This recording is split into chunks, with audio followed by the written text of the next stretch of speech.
بھائی ذرا رک جاؤ، ایک سوال ہے، کبھی ایسا ہوا کہ آپ آرام میں ہوں، سکون میں ہوں، اور اچانک دل کانپ جائے، آنکھوں سے آنسو بہنے لگے، بغیر کسی دکھ کے، بغیر کسی تکلیف کے؟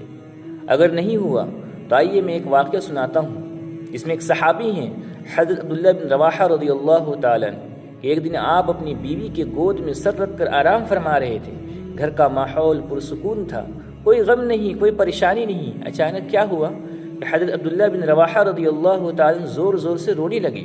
یہ دیکھ کر ان کی بیوی بھی رونے لگی، آنکھوں میں آنسو، دل میں گھبراہٹ۔ پوچھا، آپ کیوں رو رہے ہیں؟ حضرت عبداللہ بن رواحہ رضی اللہ تعالیٰ نے فرمایا، تم کیوں رو رہی ہو؟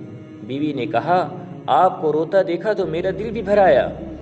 تب حضرت عبداللہ بن رواحہ رضی اللہ تعالیٰ نے فرمایا، مجھے ایک آیت یاد آ گئی، وَإِنَّ مِنْكُمْ إِلَّا وَارِدُهَا۔ فرمایا، اللہ کہتا ہے تم میں سے کوئی بھی ایسا نہیں جس کا گزر جہنم کے پاس سے نہ ہو۔ پھر بولے، مجھے یہ تو معلوم ہے کہ میرا گزر ہوگا، لیکن مجھے یہ نہیں معلوم کہ میں وہاں سے نجات پاؤں گا یا نہیں۔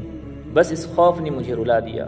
بھائی سوچو، یہ وہ صحابی ہیں جنہوں نے دین کے لیے سب کچھ قربان کیا، پھر بھی جہنم کے خوف سے کانپ رہے ہیں، اور ہم گناہوں میں ڈوبے ہوئے، نماز میں سستی، توبہ میں تاخیر، اور پھر بھی بے خوف۔ آج اگر دل نہیں کانپتا تو ڈر اس بات کا ہے کہ کہیں دل مردہ تو نہیں ہو چکا۔